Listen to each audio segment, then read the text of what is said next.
வணக்கம், நான் வெங்கடேஸ்வரன். இன்றைக்கி நம்ம வீடியோவில் ஒரு சோலார் பேனலை எடுத்து அந்த பேனலோட ஸ்பெசிஃபிகேஷன்ஸை வந்து பார்க்க போகிறோம். அது மட்டும் இல்லாமல் அந்த பேனலில் இருக்கிற ஓப்பன் சர்க்யூட் வோல்டேஜையும் ஷார்ட் சர்க்யூட் கரண்ட்டையும் நம்ம வந்து ஒரு மல்டிமீட்டர் வச்சு செக் பண்ணி பார்க்க போகிறோம். இது ஒரு 10 வாட்ஸ் பாலிகிறிஸ்டலைன் சோலார் பேனல். இதில் வந்து 4 காலம்ஸ் இருக்குது, 9 ரோஸ் இருக்குது, மொத்தமாக 36 செல்ஸ் இருக்குது. ஒரு பேனலில் எப்பயுமே 36 செல்ஸ் வந்து மேக்ஸிமம் இருக்கும். ஒரு சோலார் பேனலோட ரியர் சைடில் எப்பயுமே ஒரு பைபாஸ் டயோடு இருக்கும். அதோட ஒரு பாசிட்டிவ் அண்ட் நெகட்டிவ் டெர்மினலை வந்து கனெக்ட் பண்ணியிருப்பாங்க. இதுலேருந்து தான் மல்டிமீட்டர் ரீடிங்ஸ் வந்து நம்ம எடுக்க போகிறோம். இதோட ஸ்பெசிஃபிகேஷன்ஸ் பற்றி பார்த்தோம்னா, இந்த பேனலோட மாடல் டைப் என்ன அப்படின்னு பார்த்தோம்னா 10 வாட்ஸ் 12 வோல்ட் பேனல். இதோட ரேட்டட் பவர் வந்து 10 வாட்ஸு. இதோட கரண்ட் அட் மேக்ஸிமம் பவர் வந்து 0.5 ஆம்ஸு. இதோட வோல்டேஜ் அட் மேக்ஸிமம் பவர் வந்து 17.8 வோல்ட்ஸு. இதோட ஷார்ட் சர்க்யூட் கரண்ட் வந்து 0.608 ஆம்ஸு. ஓப்பன் சர்க்யூட் வோல்டேஜ் வந்து 22.21 வோல்ட்ஸு. இதோட ஆப்ரேட்டிங் டெம்பரேச்சர் வந்து -40லேருந்து 85 டிகிரி செல்சியஸ் வரைக்கும் போட்டிருக்காங்க. ஆனால் 65 டிகிரி செல்சியஸ்க்கு மேலே இதோட எஃபிஷியன்சி வந்து கம்மியாயிடும். இதோட வெயிட் வந்து 1 kg. மேக்ஸிமம் சிஸ்டம் வோல்டேஜ் வந்து DC 1000 அப்படின்னு போட்டிருக்காங்க. இந்த டெக்னிக்கல் டேட்டாலாம் ஸ்டாண்டர்ட் டெஸ்டிங் கண்டிஷனில் வந்து டெஸ்ட் பண்ணியிருக்காங்க. அதாவது ஏஎம்னா ஏர் மாஸ் = 1.5 அப்படின்னு போட்டிருக்காங்க. இதோட இன்சோலேஷன் வந்து 1000 watt per metre square. Temperature வந்து 25 டிகிரி செல்சியஸில் டெஸ்ட் பண்ணியிருக்காங்க. ஏர் மாஸை பற்றி வீடியோ வந்து நான் ஏற்கனவே அப்லோட் பண்ணியிருக்கேன். இதை வந்து பார்க்காதவங்க நீங்கள் பாருங்கள். இப்போ இந்த சோலார் பேனலை ஒரு ஸ்டாண்டில் வந்து மவுண்ட் பண்ணியிருக்கோம். சன்னை ஃபேஸ் பண்ண மாதிரி வச்சுருக்கோம். இதோட ரியர் சைடில் பார்த்தீங்கன்னா 2 ஒயர்ஸ் இருக்குது.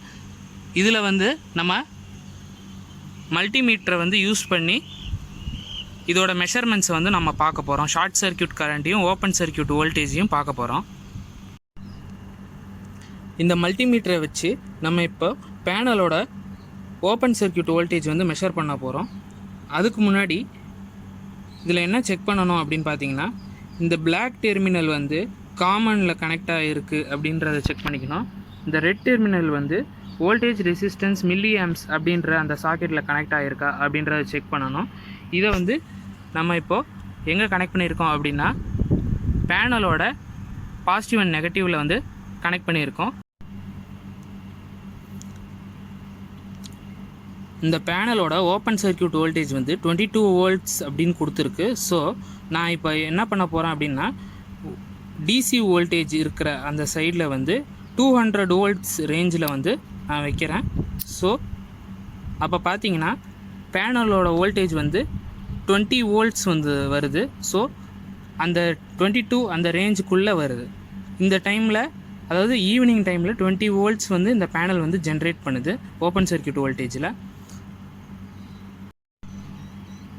ஒரு சோலார் பேனலோட ஷார்ட் சர்க்யூட் கரண்ட்டை மெஷர் பண்ணுறதுக்கு முன்னாடி நீங்கள் யூஸ் பண்ணுற மல்டிமீட்டரோட ரெட் டெர்மினல் வந்து வோல்ட்ஸ், ஓம்ஸ், மில்லி ஆம்ஸ் அப்படின்ற அந்த சாக்கெட்லேருந்து எடுத்து 10 ஆம்ஸ் டிசி அப்படின்ற சாக்கெட்டில் வந்து இன்சர்ட் பண்ணிவிட்டு ஆஃப் பொசிஷனில் இருக்கிற அந்த மல்டிமீட்டரை வந்து என்ன பண்ணணும் அப்படின்னா 10 ஆம்ஸ் அப்படின்ட்டு இருக்கிற அந்த பாயிண்ட்டுக்கு நீங்கள் கொண்டு வரணும். அப்படி கொண்டு வர்றதுக்கு முன்னாடி அந்த ஒயர்ஸை வந்து கரெக்டாக நீங்கள் வச்சுருக்கீங்களா, கனெக்ட் பண்ணியிருக்கீங்களா அப்படின்னு பார்த்துக்கணும். இந்த பேனலோட ஷார்ட் சர்க்யூட் கரண்ட் வந்து 0.608 ஆம்ஸ் அப்படின்னு காட்டுச்சு. ஆனால் ஈவினிங் டைமில் 0.46 ஆம்ஸ் வந்து காட்டுது. ஸோ இதுதான் இந்த பேனலோட ஷார்ட் சர்க்யூட் கரண்ட்டு. இப்படி தான் வந்து மல்டிமீட்டரை வச்சு ஓப்பன் சர்க்யூட் வோல்டேஜும் ஷார்ட் சர்க்யூட் கரண்ட்டும் மெஷர் பண்ணணும். இந்த வீடியோ உங்களுக்கு பிடிச்சிருந்ததுன்னா லைக் பண்ணுங்கள், ஷேர் பண்ணுங்கள், கமெண்ட் பண்ணுங்கள். பருத்திச்சோலை சேனலுக்கு சப்ஸ்கிரைப் பண்ணுங்கள். தேங்க்யூ.